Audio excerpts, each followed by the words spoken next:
This is Carl at National RV Detroit, and I'm going to walk you through this 2023 Salem Grand Villa destination trailer, model 42FK. I'm just going to go around some of the features and show you how it works, okay? Obviously you have outside speakers here. You have a TV signal out plus power, so you can set a TV out here if you chose to. You got your sliding patio doors. You have a power awning with LED strip, okay? Two slide outs on this side. These are hydraulic slide outs.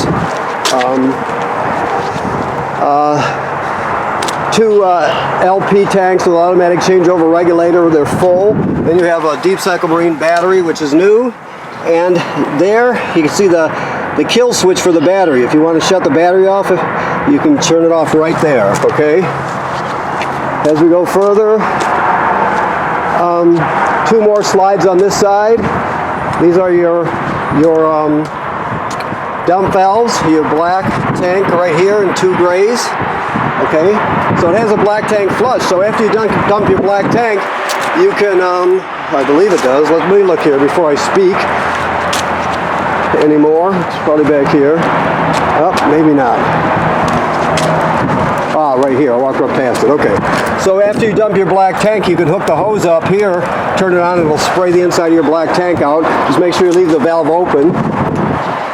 City water hookup, most common way to get water to the trailer, obviously. Then there's your fresh water tank fill. In case you're somewhere where you don't have city water, you can fill the onboard tank and pump the water manually. I'll show you the switch when we get inside. This is your water heater. He has it locked, but I will talk to you more about it. It's bypassed right now and it's empty because the trailer's winterized. Okay. Make sure you inspect the roof of your trailer regularly, every 60, 90 days, something like that. Make sure you inspect it to make sure there's no damage to it by, low branches or road debris or the seals not being tight, anything like that, okay? All right, so let's come in here and see if we can get started.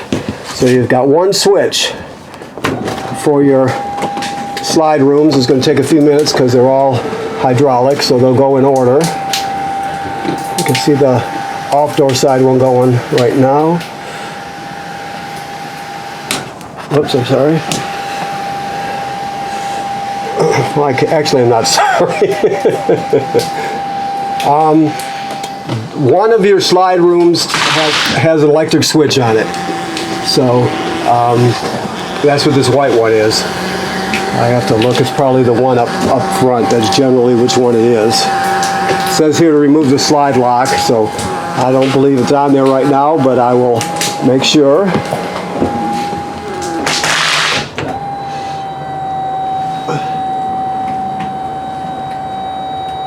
So let me see if we're pushing this one out right now, or if it's got a separate switch.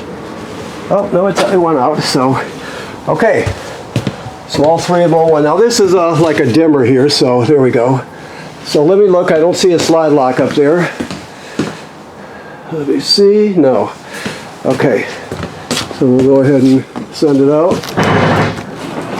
Now that's a regular electric one. When it starts ratcheting like it did, just take your finger off the button. It means it's extended all the way or retracted all the way.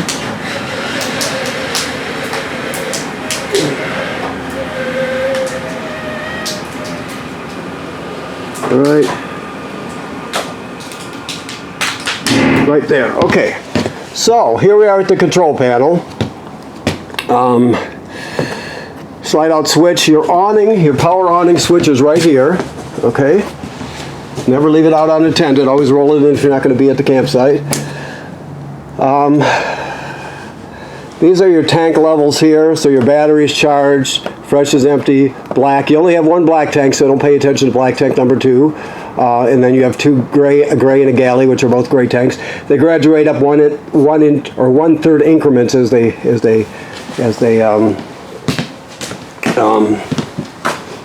fill. So your furnace right here, you just hit the mode button to get where you want to go. So we go by fan, which is just the air conditioner with the compressor, then cool. Always use the air conditioner on auto if you can, then to heat. That'll kick on there. Here, this is your fireplace remote right here. So the fireplace, let me show you here. Let me see if I get down a bit. You can adjust it a bit. You can see right there it says low, high. That's the fan speed, so you want it on high, of course. Then you can adjust the crystals, right? You can adjust the color of the flame, like that, so. And it also has a timer on it, so you can set the timer. Okay. Now next we have the sound bar. This is the remote for the sound bar right here. Basically, it has a FM radio. You have USB, so you can put all your music onto one stick and take them with you, one drive. It has Bluetooth, so you can stream wirelessly from your phone or tablet, whatever you have. It has 2 speaker zones. 1 is inside the trailer, 2 is outside the trailer, so it has all that stuff and more. Your TV, of course, works like any other TV, and there's the remote.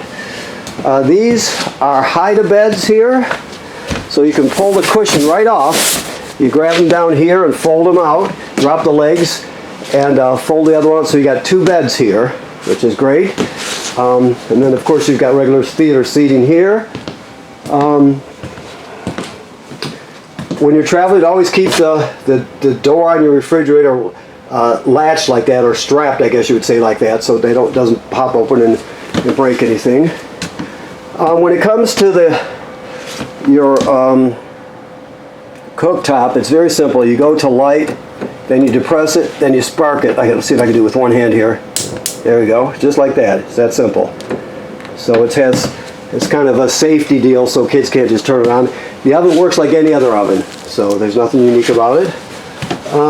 Microwave works like any other microwave. Has 2 vent speeds and a light. Okay, that's just pantry there. Okay, you have a loft, of course. We'll go up there next. Well, let's do the bathroom now. Okay, now the bathroom. Let me get those switch lights here, right here. So you can operate the vent, which is up there, on and off, and the vent, you can open and close it right here. So you can do that remotely. Now, this is the switch for your electric water heater. I told you outside it was behind that door. Right now it's bypassed and it's empty. Never run the electric water heater without water in it, because if you do, it'll damage it. So when you get ready to camp after the winter's passed and you de-winterize it, you switch the bypass valves on the water heater, all that sort of thing. Make sure you fill it up before you turn it on. You turn it on right there. When you flip the switch up, it'll light up so you know it's on. They got tape on it just so you don't accidentally turn it on when it's empty. Always make sure there's water in the tank before you turn it on. That's very important, okay? Very important. Shower works like any other shower. Sink looks like any other sink. GFCI here. So remember, all the plugs in the trailer are wired through a GFCI. So you're going to always reset it there. There may be another one up in the kitchen too. I'll look around. I didn't look for it. The trailer this big probably has 2 of them. But you have hookups up here. TV hookups. You got charging ports for USB charging ports. This one's a little more elaborate over here.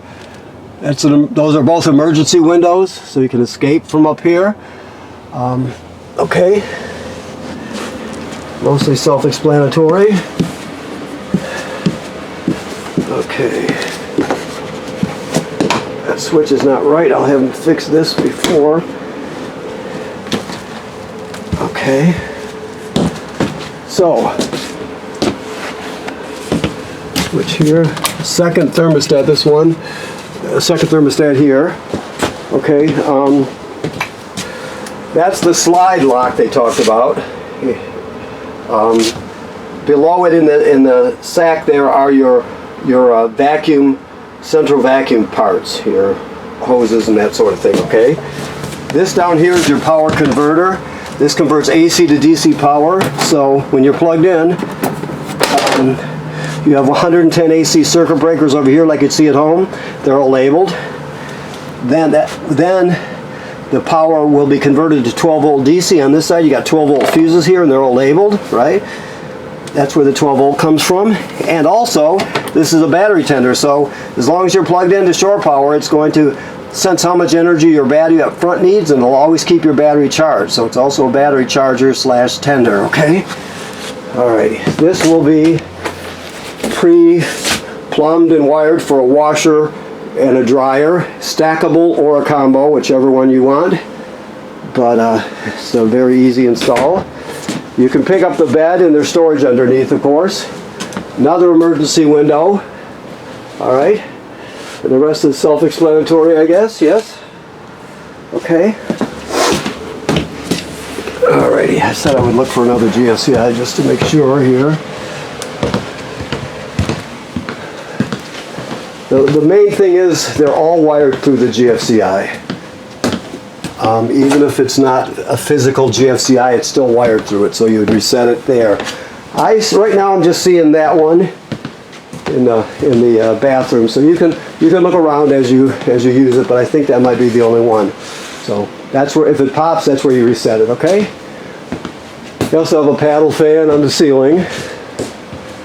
Okay. So this device is your carbon monoxide LP gas detector. So it should always be green. If it's not green, you get it serviced. If it goes off, it's detected carbon monoxide or LP gas. You can read the writing on it. It'll tell you which lights tell you which, if you're interested. But if it goes off, you take everybody outside, shut the gas off at the front, figure out what's going on. Leave the door open, figure out what's going on, okay? Alrighty. Okay, so I think that covers it. Let me look around here. Yes, I think that's good. So I want to thank you for purchasing your trailer here at National RV Detroit. Please remember what I said about inspecting the roof every 60-90 days. The manufacturer states you just make sure the sealant's in good shape. That's very important. Make sure there's no cracking or separation where water can get in. Make sure there's no damage on the roof. You're just protecting your investment. So it should be, that's just part of owning a trailer. It's general maintenance thing, so make sure you do that. And right now this is winterized, so all the water's been purged from the system and replaced with antifreeze. The water heater is bypassed and it's empty right now. Never run the water heater without water in it, okay? Thank you.